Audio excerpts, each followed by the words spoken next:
What's up, guys? Welcome back to 80/20 Spirituality. Today is a little bit more of a different type of video. I'm going to be recording a little bit more about the progress I'm making as I'm creating this community and building a business and things like that. A little bit more of a journal-esque type video. So I'll have my 80/20 spirituality videos where I dive into things that I've found and that I've seen to be effective and useful in the people that I work with. And then I'm also going to document this process of building up a business too. There's a couple people that I really look up to, like Hermosi, Imangaji, a handful of those other guys who have all documented their own experiences. And they all say the same thing, either that they're thankful that they did it or that they wish they did it sooner. So with that being said, here's kind of what I have planned for today. So I'm not sure if any of y'all are familiar with this guy, because now I'm going to jump into some business type stuff. But Russell Brunson, that dude right there. You have like Tony Robbins and Dean Graziosi. Whatever you think of them, is up to you. But as far as Russell Brunson goes, he is probably one of the best marketers that I've ever seen.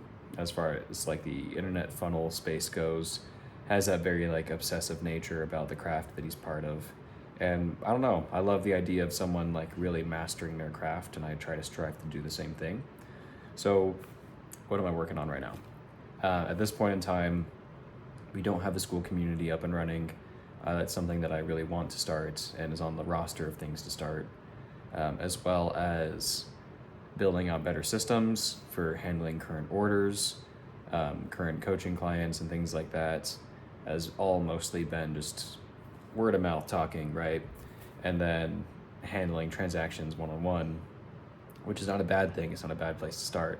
But now that the proof of concept's done, time to systematize and to really try and grow, So something though that I think is fairly interesting and that I've realized was actually a pretty big holdup for me is the idea of sharing my story more in relation to the church and how that all plays out. Like today's Sunday, it's kind of the holy day and I'm working, things like that.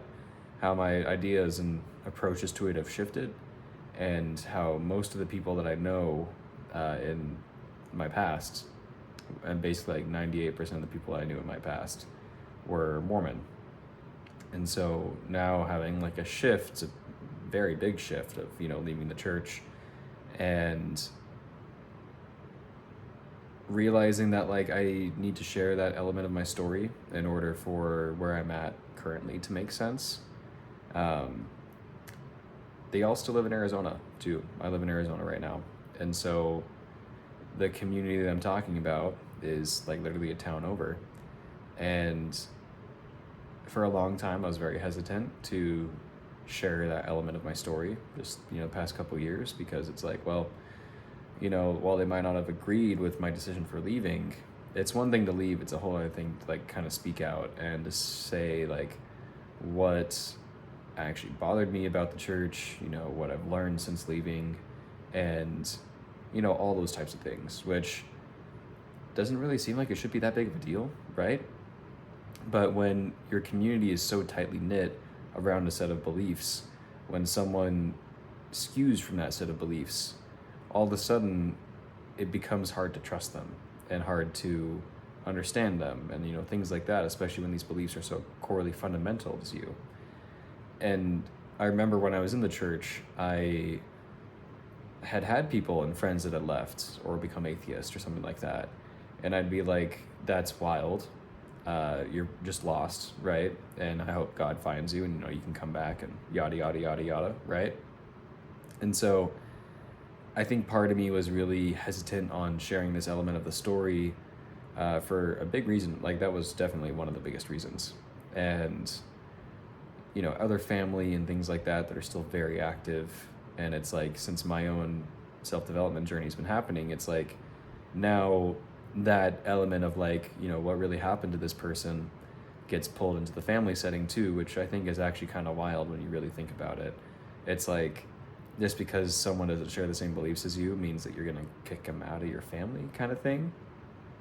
And not to say that that's what they're doing to me. They're not even doing that even close. But I mention that because I've seen it happen actually quite a bit. I was a missionary in Arkansas, Missouri, Oklahoma, that kind of area. And when they would talk to us, like the Mormon missionaries at that time, they would get in trouble with their family to the point of like, we're going to disown you if you continue to talk to them.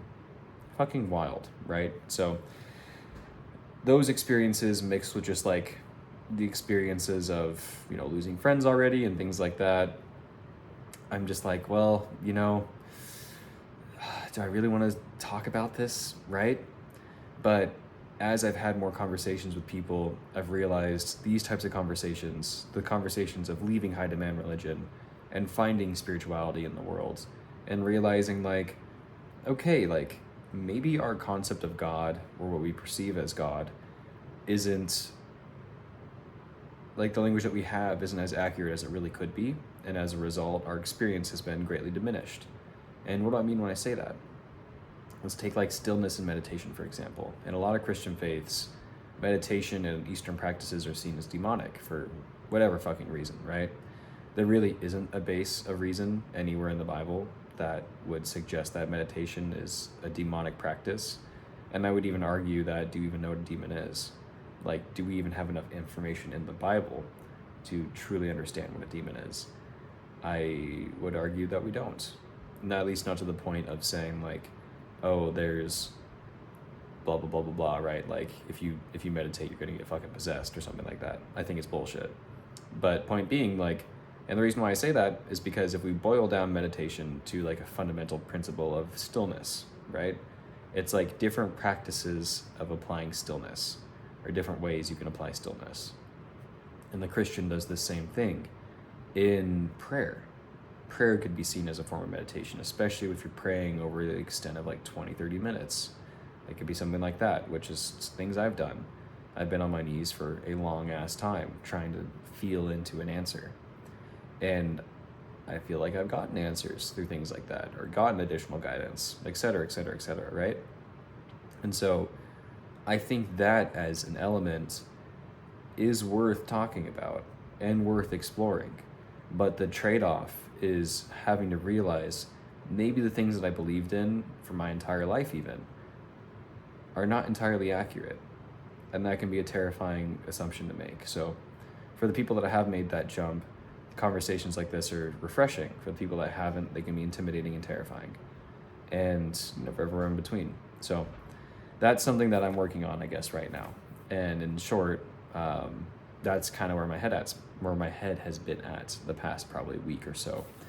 Now, I bring up this Russell Brunson book because right now, this is a workbook. Honestly, his stuff is amazing. Side note, if you're an entrepreneur and are looking to figure out how to present yourself online and build your funnels and all that kind of stuff, his stuff is easily some of the best and some of the most accessible. He will try and upsell the hell out of you though, so be cognizant of that. Practice what he preaches, right? But this, the Epiphany Bridge story, it's a framework that you can use to share your story, which is actually kind of ironic because Russell Brunson is Mormon. And I remember on my mission, I thought that was the coolest thing ever. He built funnels for the Book of Mormon and stuff like that and getting them into people's hands. And now I'm using his same techniques to probably pull people away from the church, is the potential effect that this has, which is enough to draw the ire of most of the people in that church, except for the open-minded ones, right? And so, with that being said, today on this holy day, I'm going to consecrate some of it to sharing that story and building a business, I think, in that way. So that's kind of what I got planned for today. I don't necessarily expect anyone to watch these videos, but I do want to have like a journal of where I was at when I'm starting all this, where I was at when I still wasn't the best on camera, still wasn't the most coherent on camera, but I'm putting my reps in. I'm making videos, I'm posting, I'm sharing my story the best way I know how. And I will continue to, because when we think about it, just like anything else in life, I can't get better at posting and making content unless I post and make content, right? And sure, there's probably an element of it where it's like, I could go learn Lightroom and all these other kinds of things, but why not just learn it as I need to learn it, you know? And I think that's a very practical way of applying the knowledge that you have. because as you can kind of see here, I'll turn my camera a little bit. I love reading. That's just some of my books there on the shelf. Knowledge, make Ty Lopez jealous. Ty Lopez actually read, but I'm about to start a fucking war. But I got into this trap for a long time of just reading and reading everything and assuming that the knowledge itself was power. And while that saying is partially true, I think it's the application of knowledge that is the actual power. We can read all we want. We can talk about this and talk about that and share these ideas. And the same thing applies to here in spirituality. We can talk about God in 100 different ways, but is God actually improving our life as a result? Is that belief actually making us better? Or is it just like a emotional safety blanket, so to speak? Now, I don't fully agree with our atheist friends on the sense of that there is no presence or something out there. Whether that presence is in fact just all in our subconscious, or whether it's an actual phenomena or a separate entity by itself, I will let the individual decide on that.